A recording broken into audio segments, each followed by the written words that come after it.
Hi friends, welcome to Sudhasri kitchen. இப்போ நீங்கள் பார்த்துட்டு இருக்கிறது ரோட்டு கடை காளான் ரெசிபி. இது எப்படி செய்கிறதுன்னு வீடியோக்குள்ளே போய் பார்க்கலாமா?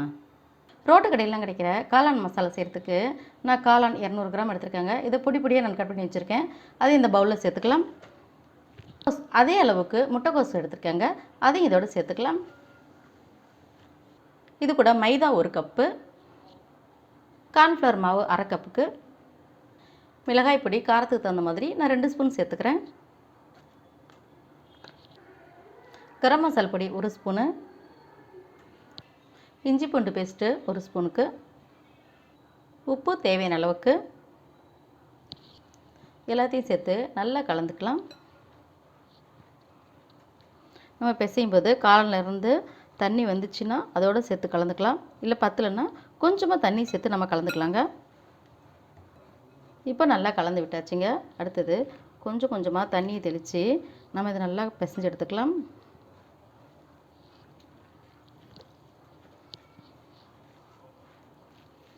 இந்த மாதிரி பதத்துக்கு நம்ம பிசைஞ்சால் போதுங்க.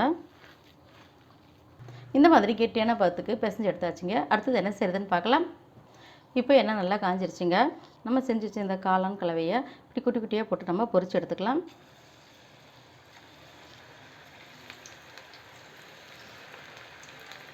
நம்ம வீட்டிலேயே இந்த மாதிரி செஞ்சு கொடுக்கலாங்க. ரொம்ப ஹைஜீனிக்காக இருக்கும்.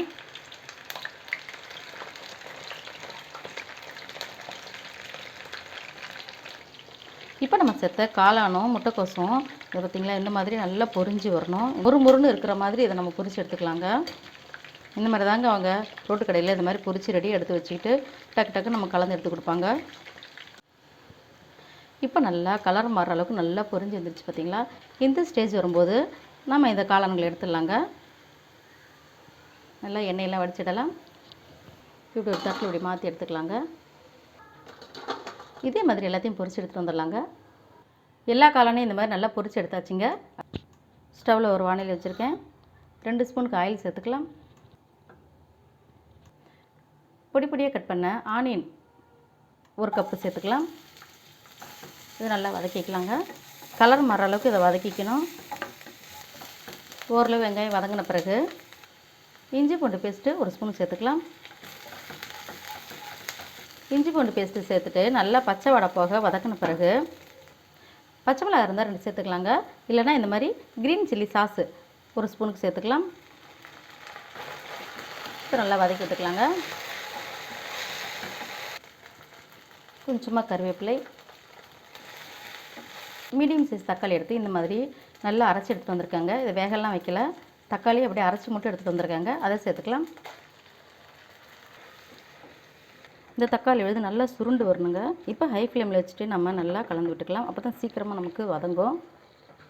இப்போ தக்காளியில் இருக்கிற தண்ணியெல்லாம் நல்லா வத்துற அளவுக்கு நல்லா இதை வதக்கி விட்டுக்கலாங்க.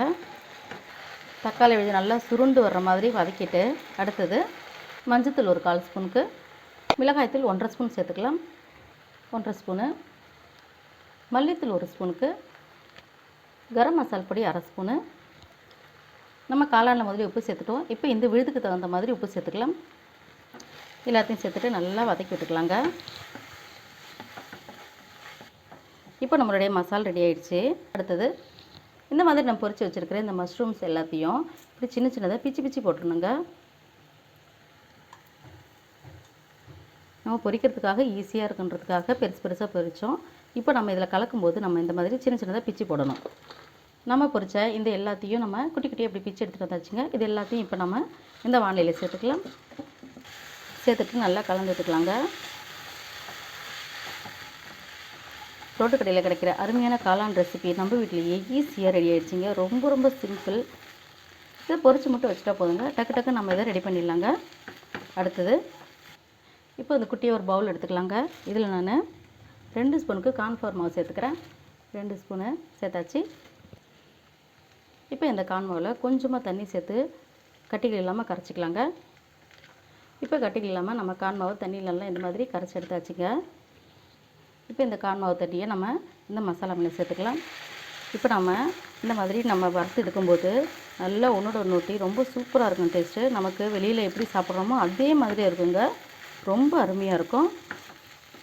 நம்ம கான் மாவை சேர்த்து நல்லா கலந்து விட்டுட்டோம்னா ரொட்டுக்கடை காளான் நம்ம வெளியில் எதுவும் வாங்கி தராமல் இந்த மாதிரி வீட்லேயே நம்ம ஆரோக்கியமாக செஞ்சு தரலாங்க. கடைசி இது மேலே மல்லித்தழை தூவி இறக்கிட வேண்டியதுதாங்க. அவ்வளோதாங்க. மல்லித்தழை சேர்த்துட்டு நம்ம கலந்து விட்டுக்கலாம்.